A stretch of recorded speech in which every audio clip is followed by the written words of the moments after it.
Do you know these people who come into your life and for a moment you really believe they were sent to save you?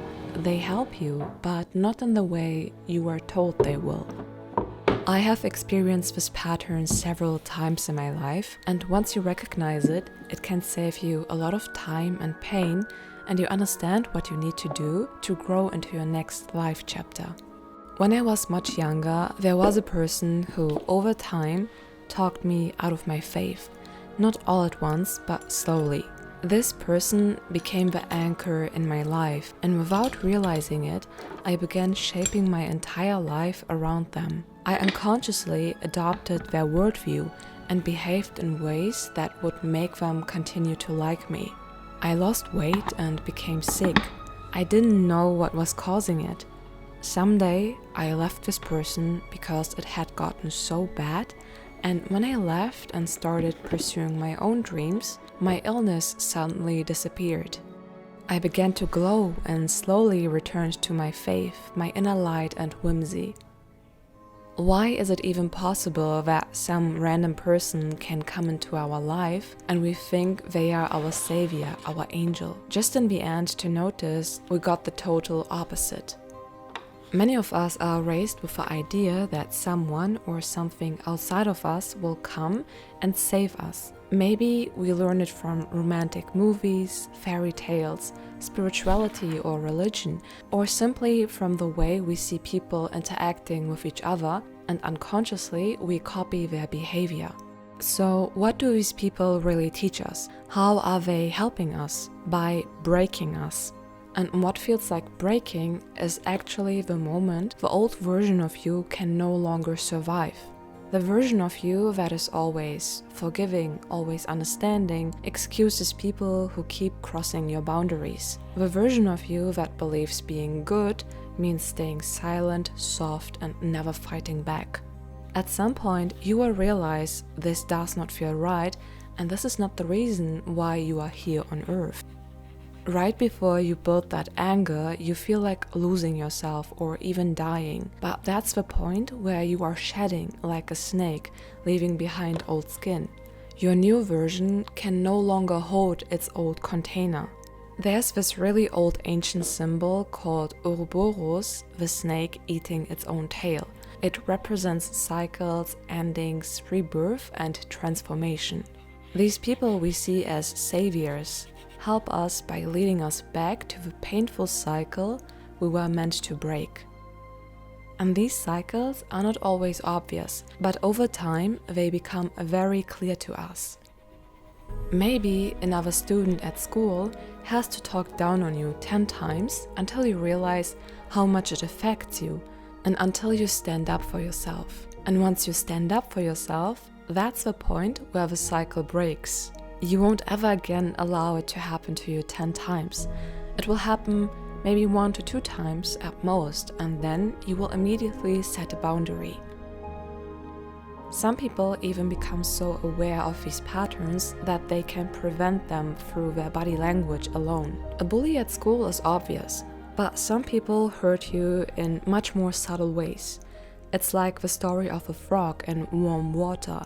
The heat rises slowly, so the frog doesn't realize what's happening until it starts to feel uncomfortable. Once you recognize the patterns and why you even allow it to happen, you break the cycle and evolve. And one day you will look back and wonder how you ever let something like that happen to you, because it no longer aligns with the person you have become. We should strive to become our first own home, our own angel and savior first. Of course, there are kind and honest people, but they can be your second home, not your first. And the other people who almost broke you help you to understand what was still missing within yourself. If there is a person who treats you badly, but you admire them for their shamelessness and freedom, maybe those are parts of yourself you need to integrate. And once you do it, you suddenly no longer think about that person anymore, because you no longer need them to reflect something that you want within yourself. I used to strive for the dream of another person, abandoning myself and getting sick. Then I began to pursue my own dream and realized all the potential I saw in that other person was my own. Good evening. I'm trying to improve my makeup skills. I still have to learn a bit more. Should we do a little fashion show? I have some new clothes.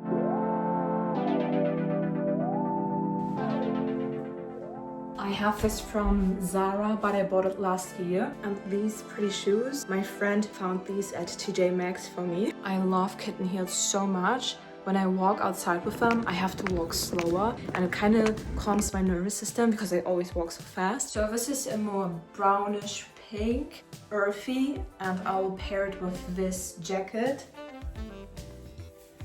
Oh my god, I mean, look. And I have this green jacket with fur. This is something I always do in the evening, but I'm not going outside. I wish I would go more often, but look at me. And now the shoes. Now let's pick a bag. Either this bag or this one here. I call these outfits "don't talk to me" outfits. So, no, not this bag. Maybe with something else here. Or this bag. This is perfect. Oh my god, I look so good. I'm sorry guys. Is this me? This is the first time I'm doing a smoky eye. When I was 4 or 5, I loved makeup. I loved it so much. I did it every day until an older lady told me, "What are you doing? You are too young for this. Don't do it." And then I stopped. And now, just 6 months ago, I went to a store and bought foundation and concealer. My dream is to get these fancy clothes, but put them onto models. I mean, look, this already looks like a painting. Okay, this is an ad for a bag, but like this. Putting together clothes is also training my sense for colors. And in addition, it does something with your self-esteem and energy.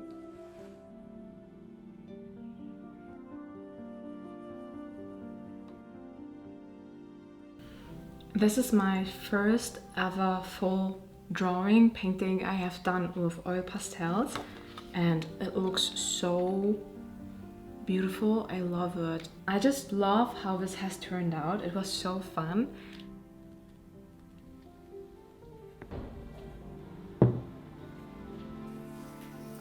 I'm a very intuitive learner. With these oil pastels, I didn't really watch tutorials. I prefer to explore, experiment, and let the process teach me as I go. There's just something energizing when you explore the world with your own brain. If I don't do it, I feel sad and I don't really understand my purpose. Each one of us is a creator, and there's no wrong or right on how you do things. I have heard from many of you in the comments that I have a very unique painting approach. It's because I rarely watch other painters. I love the art, I do get inspired and influenced, of course, but my fundament is my own observation.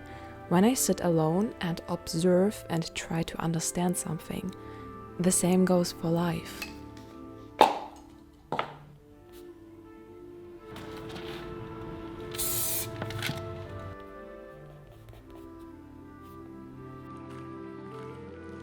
I can't believe that I live close to this place.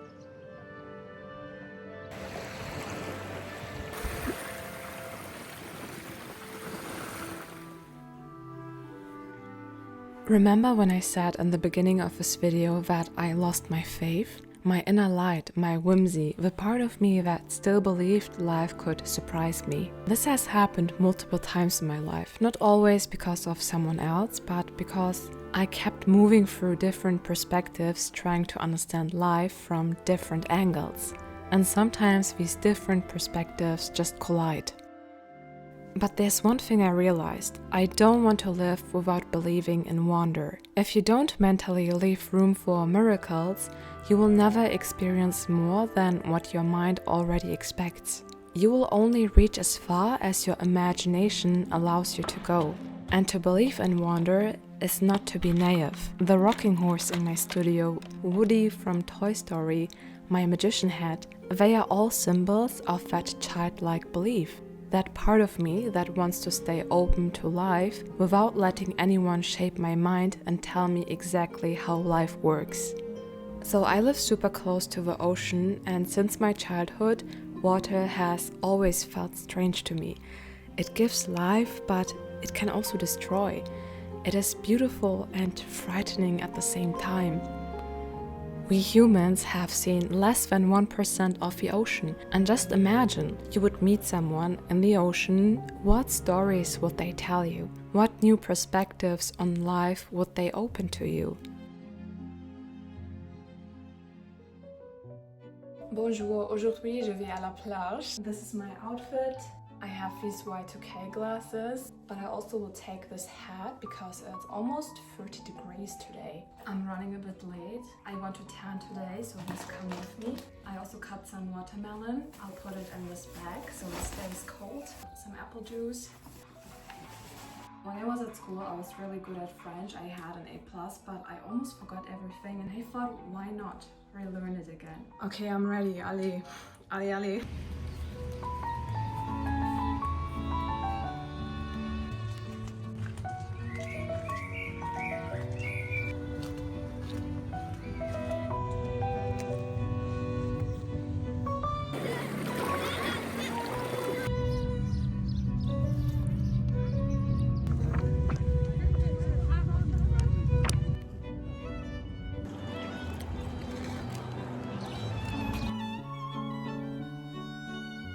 Her chin is a bit too long. I'll shorten it.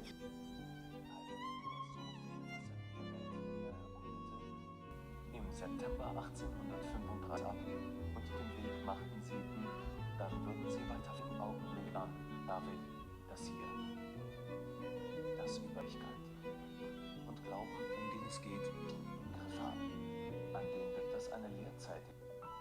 I love when everything is still wet. I hate it when it dries. I have to go back to wet on wet paintings because I kind of got lost in these super detailed paintings, which are also really cool. A whole different approach. I can't stay for too long doing one thing. That's why I like to switch it up. Some of this does not look good. I don't know. I was not happy with her face, so I painted all over. I got so frustrated, it had to dry, so I did something else and went outside. I'm chilling here on a bank, and this is my view. Let's do something fun together. I want you to breathe in, but do this. You breathe in here. Now this. You breathe in here. Now this. You breathe in your tummy. I think I talked to an elder woman for over an hour or something. I always find it so magical. I go to the beach, I go on my walk, and then I meet a stranger and I talk to them. I am on my way home, and I bet I walked over 10,000 steps today. Look at the tree. This place is so beautiful. Good morning. Today is the day where I have to paint the face. I need to make some positive affirmations. The face will look good. The painting is beautiful. I have to manifest it. Whenever I make a painting, it stresses me so out, especially when I don't get my vision. Look, I'm so happy I cleaned my space yesterday. I need to make a plan. Today, just her face. Tomorrow, here, the water. It's too green for me. I need to make it more blue.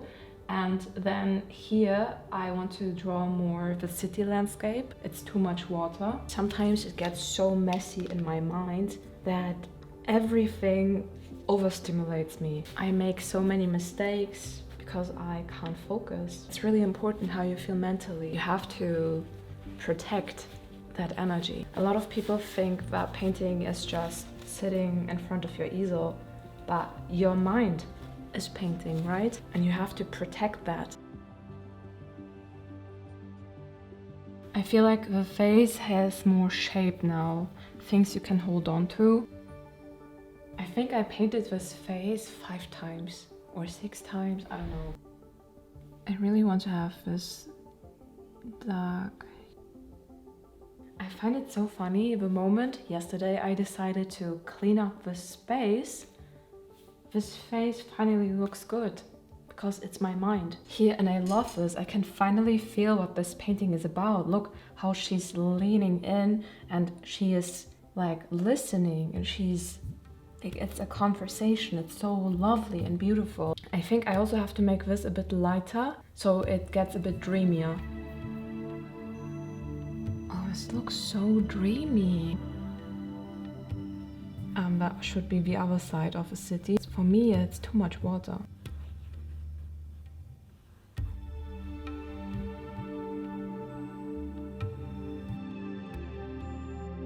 Good morning. Today I'll continue painting the mermaids, and today I want to be a bit more in this tropical mermaid theme. This one here is from Mallorca, when I was on my first ever vacation.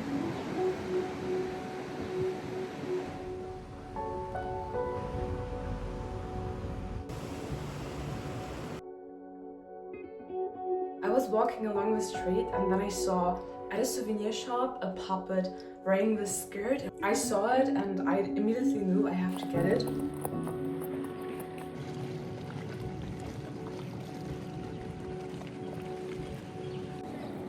Guys, look at the color of the water.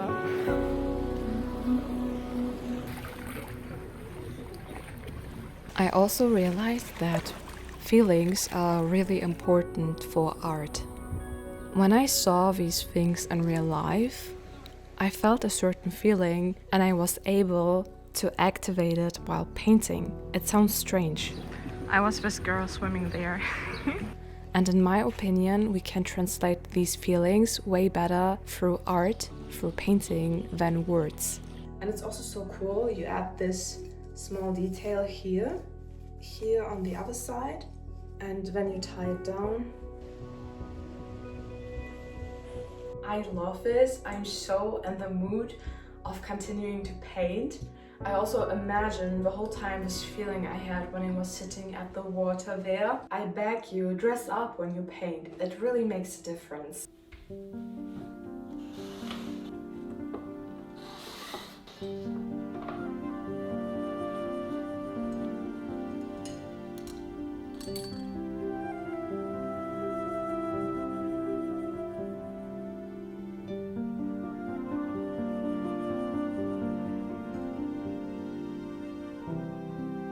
This looks so nice. I should not do this all over her legs because it will look too chaotic. Here, this looks like shadow.